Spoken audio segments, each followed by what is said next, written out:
Hi everyone, welcome to the second half of 11.1. We're going to finish this section today, and this today will be very, very short.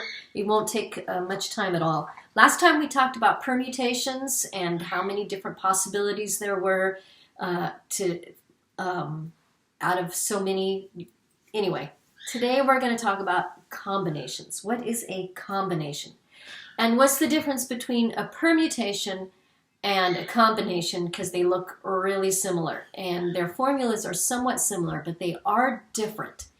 In a permutation, order really matters. So if I want to say in how many ways can I arrange these folders in the drawer like we did last time, then obviously the order matters. This one would be first, this one would be second, this one would be third, right?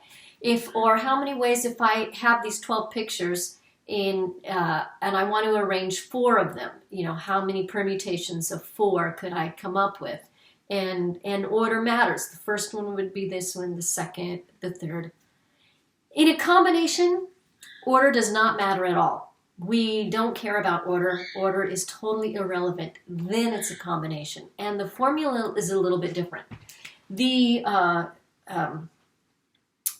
button that you use in your calculator, for lack of a better word, instead of this one, which is what we used for the permutations, but the combination, it is a C in R. And the N's stand for the same thing. This is the total number, and this is how many out of that in a certain combination.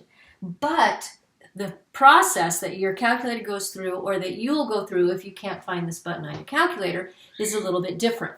In a combination, permutation I already gave you last time. Combination is more like this. So the first thing in a combination is we have n factorial over, and then we have r factorial times n minus r factorial.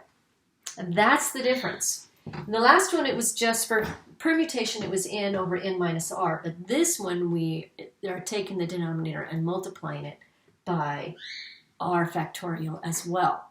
So if we did this with numbers, let's say this was a 5 and a 3, like that. Then this would be 5 factorial, and this would be 3 factorial, and this would be 5 minus 3, or 2. 5 minus 3, or 2 factorial. And we get a different number with a combination.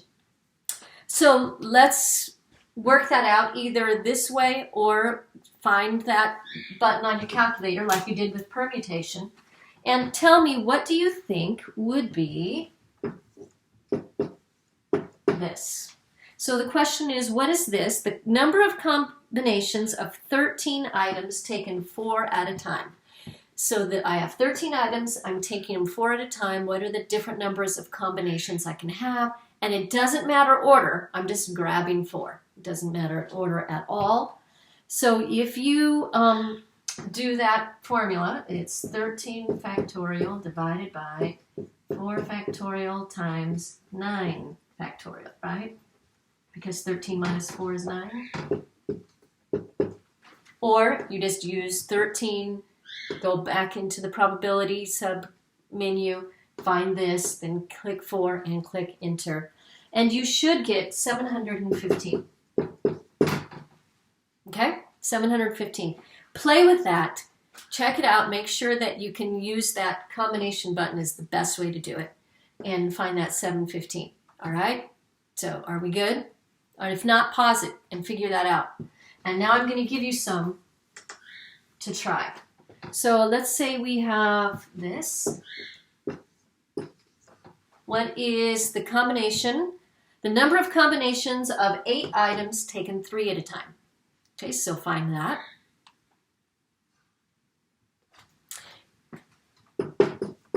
You should have gotten 56. Let's do another one just to make sure we've got it. The number of combinations of 9 items taken 2 at a time. What would that be?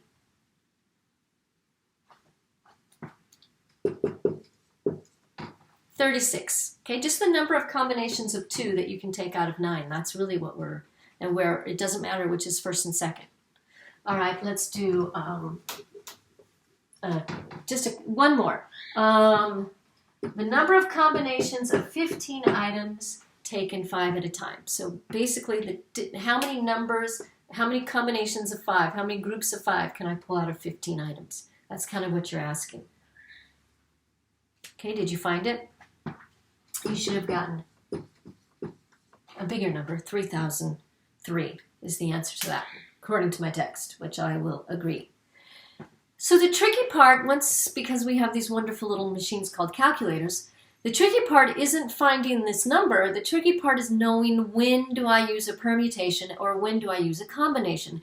And sometimes it's obvious and other times it's not so obvious. But that's the challenge for us. When do I use a permutation?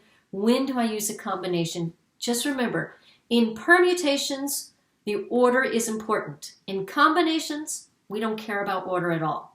So let's talk through a couple different situations and see which one you would use, these different situations. So let's say you guys are in chemistry class and the teacher divides the class into 8 groups.